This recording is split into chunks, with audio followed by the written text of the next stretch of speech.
내 위에 내리셨다. 나를 보내시어 가난한 이들에게 기쁜 소식을 전하게 하셨다. 알렐루야. 주님께서 여러분과 함께 또한 사자의 영과 함께 마테오가 전한 거룩한 복음입니다. 주님 영광 받으소서. 그때의 요한이 그리스도께서 하신 일을 감옥에서 전해 듣고 제자들을 보내어 오실 분이 선생님이십니까? 아니면 저희가 다른 분을 기다려야 합니까? 하고 물었다. 예수님께서 그들에게 대답하셨다. 요한에게 가서 너희가 보고 듣는 것을 전하여라. 눈먼 이들이 보고 다리 저리는 이들이 제대로 걸으며 나병 환자들이 깨끗해지고 귀먹은 이들이 들으며 죽은 이들이 되살아나고 가난한 이들이 복음을 듣는다. 나에게 의심을 품지 않는 이는 행복하다. 그들이 떠나가자 예수님께서 요한을 두고 군중에게 말씀하기 시작하셨다. 너희는 무엇을 구경하러 광야에 나갔더냐? 바람에 흔들리는 갈대냐? 아니라면 무엇을 보러 나갔더냐? 고운 옷을 입은 사람이냐? 고운 옷을 걸친 자들은 왕궁에 있다. 아니라면 무엇을 보러 나갔더냐? 예언자냐? 그렇다. 내가 너희에게 말한다. 예언자보다 더 중요한 인물이다. 그는 성경에 이렇게 기록되어 있는 사람이다. 보라, 내가 내 앞에 나의 사자를 보낸다. 그가 내 앞에서 너의 길을 닦아 놓으리라. 내가 진실로 너희에게 말한다. 여자에게서 태어난 이들 가운데 세례자 요한보다 더 큰 인물은 나오지 않았다. 그러나 하늘나라에서는 가장 작은 이라도 그보다 더 크다. 주님의 말씀입니다. 그리스도님 찬미합니다. 오소서 성령님, 새로나게 하소서. 나에게 의심을 품지 않은 이는 행복하다. 안녕하세요. 여러분들 오늘 복음 말씀 어떻게 들으셨는지 모르겠습니다. 안 이상한가요? 내용이 좀? 의심하고 있는 세례자 요한을 두고 예수님께서 여자에게서 태어난 이들 가운데 세례자 요한보다 더 큰 인물은 나오지 않았다 라고 이렇게 평가를 하고 계십니다. 의심하고 있는데요. 오늘 말씀이 우리에게 주려는 메시지가 무엇인지를 잘 알아듣는 게 굉장히 중요합니다.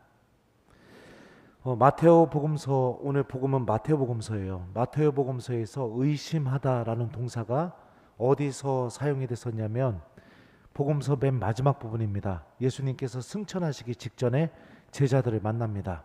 그때 제자들은 예수님을 뵙고 엎드려 경배합니다. 그리고 나서 어떻게 하느냐? 제자들이 의심하였다 라고 이렇게 마테오 복음서가 그렇게 표현하고 있어요. 거기서 사용된 의심하다 라는 이 그리스 말이 오늘 복음에서는 사용되지 않았습니다. 그러니까 오늘 복음을 직역하면 나에게 의심을 품지 않은 이는, 이 표현은 굉장히 의역이 많이 된 표현입니다. 오늘 복음에서 의심을 이라는 의미로 사용된 그리스 말은 스칸달리조라고 합니다. 영어로 얘기하면 스캔들, 걸려 넘어지다, 죄에 걸려 넘어지다, 이런 의미를 갖고 있는 단어예요.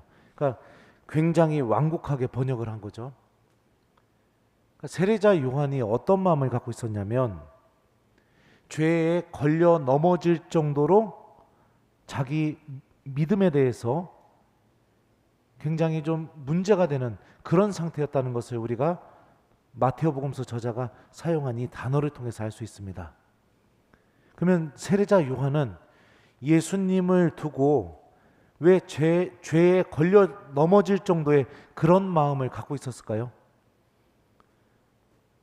왜 그랬냐면 세례자 요한이 메시아에 대해서는 조금 다른 생각을 하고 있었기 때문입니다. 지난주 주일 복음 잘 기억하셨으면 좋겠어요.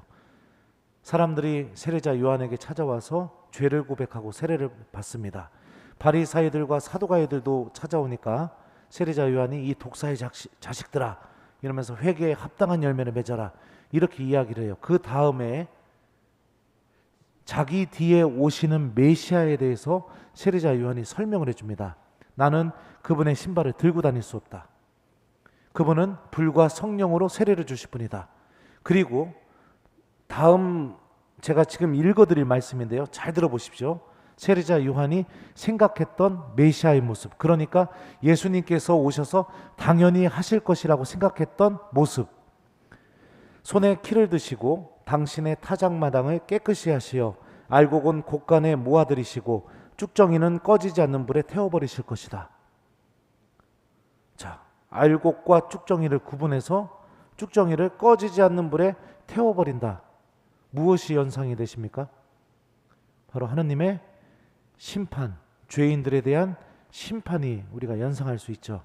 그러니까 세례자 요한은 예수님이 오셔서 하실 일이 뭐였냐면 곧바로 하실 일이 의인과 죄인을 구분해 가지고 죄인들 다 심판하실 줄 알았어요.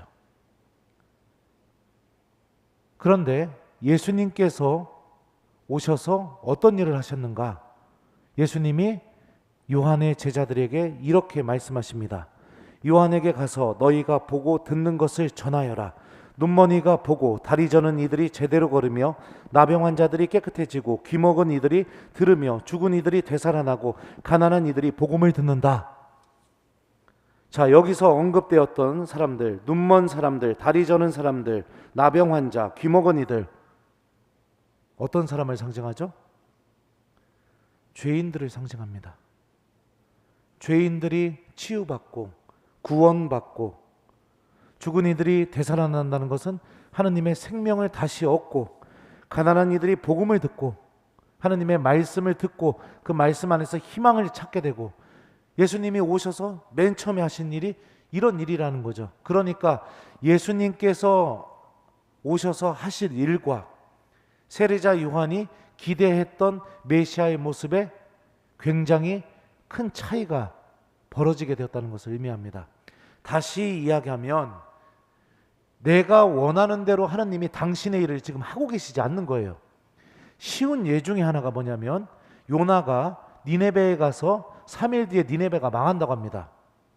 그리고 나서 그렇게 외쳤더니 니네베 사람들이 회개하게 돼요. 그러니까 하느님께서 니네베에 내리려는 재앙을 거두게 됩니다. 그러니까 요나가 어떻게 했습니까? 1번 하느님을 찬미하였다. 2번 너무 화가 나가지고 하느님한테 완전히 삐져버렸다. 몇 번입니까? 모르시는군요. 엄청난 화를 냈습니다. 자기가 내가 원하는 대로 하느님이 당신의 일을 하셔야 되는데 내가 알고 있는 대로, 그런데 하느님이 내가 알고 있는 방법과는 완전히 다른 방법으로 우리에게 다가오시는 거예요. 예수님은 심판하러 오신 분이 아니라 우리를 구원하러 오신 분이라는 겁니다. 나를 단죄하시기 위해서 오신 게 아니라 나에게 다시 기회를 주고 나를 용서하고 당신 자비로 품에 안으시기 위해서 오신 겁니다. 그래서 우리가 예수님 안에서 새로운 희망을 발견해서 어떻게 하느냐? 하느님과 함께 살아가는 삶을 통해서 세상 마지막 날에 있을 심판을 준비하게 하시기 위한 게 예수님의 마음이었습니다. 세례자 요한은 심판이 먼저 있고 그리고 나서 의인들만 하느님 나라 들어가는 걸로 그렇게 바랬던 거죠. 내 뜻과 하느님의 뜻이 다를 때, 주님께서 내가 원하는 방법대로 일하고 계시지 않을 때, 이럴 때 우리들은 보통 엄청난 유혹을 받게 됩니다. 마음 안에서 엄청난 갈등도 겪게 됩니다. 하느님에 대한 엄청난 원망도 생기게 됩니다. 보통 그렇습니다. 세례자 요한이 지금 그 상태에 놓여 있다고 보시면 좋을 것 같습니다. 그래서 마태오복음서 저자가 의심하다라는 동사를 사용하지 않고 죄에 걸려 넘어지다를 의미하는 스칸달리조를 여기서 사용하고 있는 거예요. 그런데 예수님은 이런 세례자 요한을 왜 칭찬하고 있을까요? 여자의 몸에서 태어난 인물 중에 세례자 요한보다 더 큰 사람은 없다. 왜 그러실까요? 여러분들 하느님 말씀을 들을 때는 항상 왜 그러실까? 이걸 질문을 해야 말씀 안에 담겨있는 메시지가 들리기 시작합니다. 그냥 멍 이러고 계시면 안 되는 거예요. 왜 그러실까요? 어떤 이야기를 하고 싶을까요? 세례자 요한, 여러분은 생각해 보십시오. 세례 줄 때 하늘문이 열리고 성령이 비둘기 모양으로 예수님이 내려오면서 하느님의 음성을 가장 가까이서 들은 사람일까요? 아닐까요? 1번 맞다, 2번 아니다. 들었죠. 그 놀라운 신비를 봤죠. 광야에서 외치는 이의 소리였고, 예수님께서 말씀하셨던 것처럼 오늘 복음에서 말씀하신 것처럼요, 성경에 기록된 인물이었고 예수님의 길을 준비하는 인물이었고 엄청나게 위대한 사람이라는 것을 예수님이 알려주십니다. 하지만 하느님께 이렇게 놀라울 정도의 부르심을 받고 엄청난 주님의 일을 하고 있다 하더라도 그 사람이 회개로부터 자유로운 것은 아니라는 것을 의미하는 겁니다. 누구나가 다 하나님한테 놀라운 부르심을 받았다 하더라도 회개는 누구나 다 하느님과 우리들과의 관계에서 반드시 존재해야 될 것이라는 것을 오늘 복음이 알려주는 거죠. 여자의 몸에서 태어난 인물 중에 가장 위대한 인물도 이렇게 마음이 흔들리고 있고 이렇게 죄로 기우는 그런 유혹을 받고 있고 하나님의 일을 하면서 주님께서 내가 기대했던 것과는 완전히 다른 쪽으로 당신의 일을 하시니까 하나님에 대한 실망감 이런 게 막 흔들리겠죠. 내가 아무리 놀라운 일을 하고 있다 하더라도 나 또한 철저하게 한 명의 신앙인으로서 하나님 앞에 회개하는 삶을 선택해야 된다는 것을 오늘 복음이 세례자 요한의 모습을 통해서 우리에게 알려주고 있는 겁니다. 그러니까 우리들의 신앙생활 안에서 회개가 사라져버렸다면 가장 불행한 것입니다. 쉽게 이야기하면 우리들의 신앙생활에서 하나님께 용서를 청하고 하나님께 자비를 청하는 일들이 내 안에서 사라져버렸다면 정말로 불행한 겁니다.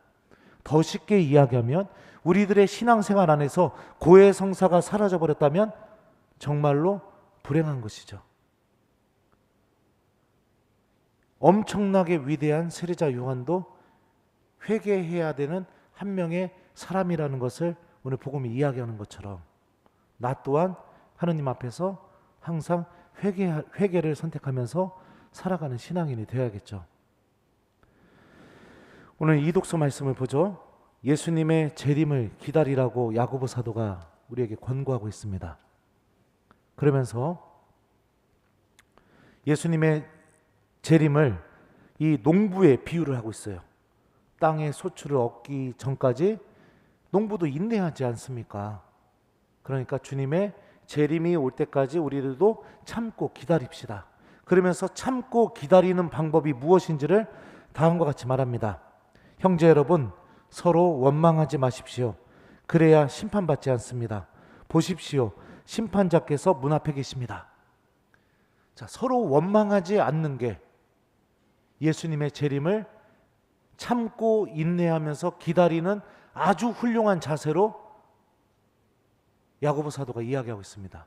서로 원망하지 마십시오. 이 말씀 직역하면 다음과 같이 번역됩니다. 서로 투덜거리지 마십시오. 서로 불평하지 마십시오. 투덜거리고 불평하고 비난하고 원망하는 거, 이웃을 향해서 그거 하지 말아요. 왜 그럴까요? 여러분들 투덜거리고 불평하고 원망하는 거 자꾸 하다 보면 우리 마음 안에 어떤 교만의 싹이 싹트게 되냐면 나만 옳다라는 생각이 싹트게 됩니다. 내 생각이 옳으니까, 내 생각은 항상 틀리지 않으니까 불평하게 되는 겁니다. 비난하게 되는 거고요. 투덜거리게 되는 겁니다. 그래서 그 교만의 싹이 점점 자라게 되면 결국에 어떻게 되느냐? 하느님도 틀렸다고 생각하게 되는 겁니다. 하느님의 뜻도 내 생각이 옳은 거지 하느님이 이렇게 하시는 하느님은 믿을 필요가 없다. 이런 일들이 내 안에서 벌어지게 되는 거죠. 대표적인 예가 요한복음 6장에 나옵니다. 예수님께서 생명의 빵에 대해서 설명을 합니다. 그러다 예수님의 제자들이 어떻게 하는지 한번 들어보십시오. 제자들 가운데 많은 사람이 예수님께서 말씀하시는 것을 듣고 말하였다. 이 말씀은 듣기가 너무 거북하다. 누가 듣고 있을 수 있겠는가? 예수님께서는 제자들이 당신의 말씀을 두고 투덜거리는 것을 보시고 속으로 하시고, 여기서 투덜거리다 사용되죠? 그들에게 이르셨다. 내용 중략하고요. 마지막 부분 읽어드리겠습니다. 이 일이 일어난 뒤로 제자들 가운데 많은 사람이 되돌아가고 더 이상 예수님과 함께 다니지 않았다. 자, 투덜거리는 삶, 원망하는 삶, 비난하는 삶, 불평하는 삶, 그 삶의 결과가 어떻게 되느냐? 예수님과 함께 있을 수 없는 그런 삶을 선택하게 된다는 것을 요한복음이 우리에게 알려주고 있죠. 그러니 우리가 오늘 말씀이 주는 메시지를 잘 기억하면서 내 안에는 언제든지 하느님께 되돌아가는 회개의 삶이 꼭 자리 잡혀야 된다는 거, 그리고 예수님의 오심을 기다리면서 내가 불평하거나 비난하거나 투덜거리거나 원망하는 삶을 좀 절제하면서 내 자신을 좀 더 들여다보고 좀 더 하느님께 필요한 은총을 청하면서 끊임없이 하느님께 되돌아가려고 노력하는 삶을 살아가는 것, 이게 예수님의 오심을 잘 준비하는 삶이라는 것을 오늘 말씀이 알려주고 있죠. 여러분들, 그 위대했던 바오로 사도가 예수님을 만나기 전까지 자기가 하느님을 믿는 방법이 틀리지 않았다고 생각하고 어떻게 했습니까? 우리 천주교 신자들, 그리스도인들을 박해까지 했었죠.